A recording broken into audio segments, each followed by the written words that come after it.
पर कुछ पत्रकारों ने अपने, जैसे रवीश भाई हैं, उन्होंने भी थोड़ा प्रकाश डाला, और भी पत्रकारों ने प्रकाश डाला किरण भाई पटेल पे। तो कहने का अर्थ यह है मेरे दोस्त कि जब आप ठगे जा रहे हैं, जब आप ठगे जाते हैं, जब आप खुद ठगाने के लिए तैयार बैठे हैं, तो ठगों का अमृतकाल तो रहेगा ही, और ये अमृतकाल है, और ये भाइयों का अमृतकाल है। तो इस अमृतकाल में, भाइयों के अमृतकाल में, आपको ये सब देखने को मिलता रहेगा। और ये 70 साल में पहली बार हो रहा है।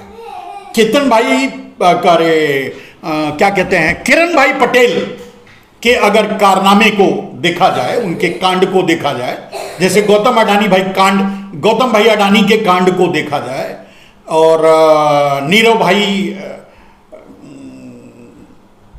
मोदी के कांड को देखा जाए, ललित भाई मोदी के कांड को देखा जाए, हर्षद भाई मेहता के कांड को देखा जाए, ये सिमिलर है। मतलब कोई बहुत ज्यादा इसमें डिफरेंसेस नहीं है।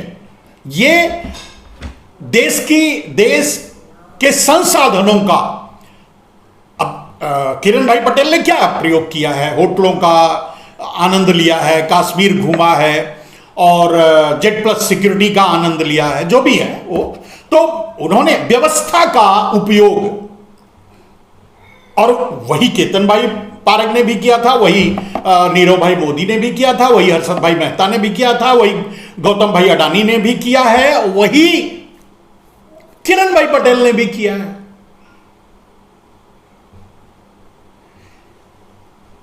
तो दोस्तों, बड़ी गंभीरता से आपको सोचना होगा कि इस ठगों के अमृतकाल में आप कहां हैं।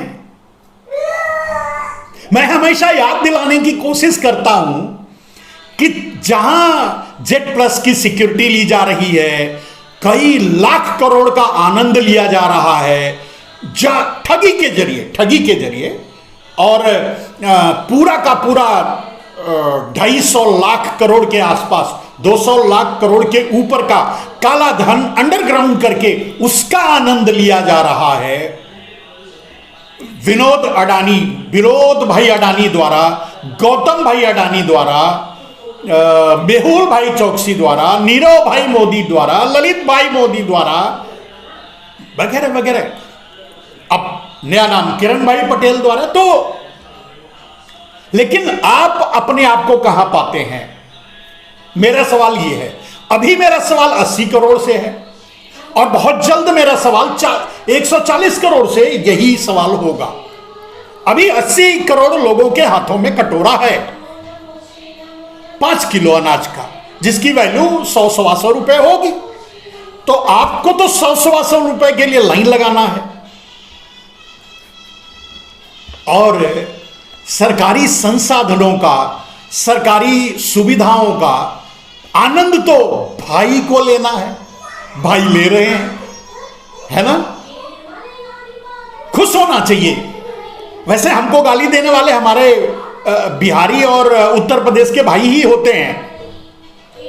कोई मिश्रा, कोई दुबे, कोई तिवारी, कोई चौबे, वही हमको गलत भी कहते हैं। हम उनको जगाने की कोशिश करते हैं, वो हमको उठ उठ करके थप्पड़ मारते रहते हैं। खैर, ये तो चलता है, युगों से यही होता है। जिसको आप जगाओगे वही तो आपको मारेगा। तो प्रश्न ये है कि जो किरण भाई पटेल ने किया, ये कोई बहुत बड़ी बात नहीं है, और मैं इसे ना तो बहुत बड़ी और हो सकता है कि आगे चल करके ये सामने भी आए कि कोई नरेंद्र भाई मोदी का कोई सीक्रेट प्लान था जिसके लिए वो भेजा गया था। और क्योंकि इतनी आज़ादी से इस तरह से जो हुआ, ये किसी को भी हजम नहीं होगा, किसी व्यवस्था को भी हजम नहीं होगा। वैसे कोई मुंह खोलने के लिए तैयार नहीं है। नरेंद्र भाई मोदी तो बोलते ही नहीं, वो तो मौन धारण कर चुके हैं। व्यवस्था में दूसरे, अब अमित भाई साहब को बोलना चाहिए, क्योंकि उनके विभाग का दुरुपयोग हुआ है। अगर हुआ है तो मुझे नहीं लगता कि दुरुपयोग हुआ है, सदुपयोग हुआ है। तो अगर हुआ है तो उनको बोलना चाहिए, सफाई देनी चाहिए, इस्तीफा किसी न किसी को देना चाहिए, मांगना चाहिए। हर रोज भारतीय जनता पार्टी सड़क पे ही रहती थी 2014 से पहले किसी न किसी का इस्तीफा मांगने के लिए। तो आज और जो मांगते थे वो भी फरार हैं। मैंने राजनाथ सिंह को झूठ बोलते हुए संसद में देखा, सुना, पहली बार, मुझे आश्चर्य हुआ। मैं जानता था कि राजनाथ सिंह जी गलत पार्टी में गलत जगह खड़े हैं। मतलब पांडवों और कौरवों के युद्ध में बहुत से धुरंधर योद्धा थे जो कौरवों के साथ खड़े थे।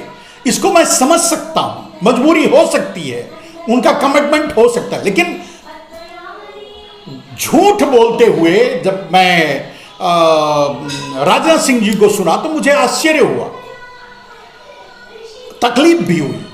मतलब इतना हल्का नेता मैं उन्हें नहीं समझता था कि बिना कोई जांच पड़ताल किए, बिना कोई साक्ष्य सबूत के इस तरह से आधी अधूरी जानकारी और गलत जानकारी पर गलत बयानी राजनाथ सिंह जी करेंगे, इसकी मुझे बिल्कुल उम्मीद नहीं थी। तो इसलिए मुझे आश्चर्य भी हुआ।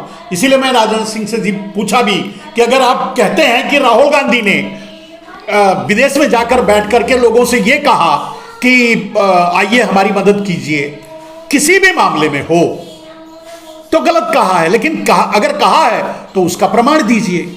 वो आपके पास है नहीं, वो आप दे नहीं रहे हैं।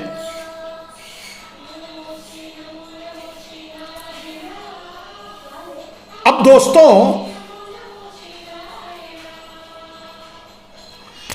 अभी आपने देखा कि राहुल गांधी संसद में जब पहुंचे तो उन्हें बोलने नहीं दिया गया और माइक ऑफ कर दिया गया। संसद में नारे लगाए जा रहे थे दोस्तों। नारा किस बात के लिए लग रहा था कि राहुल गांधी को बोलने दो, राहुल गांधी को बोलने दो, राहुल गांधी को बोलने दो। उन्हें बोलने तो नहीं दिया गया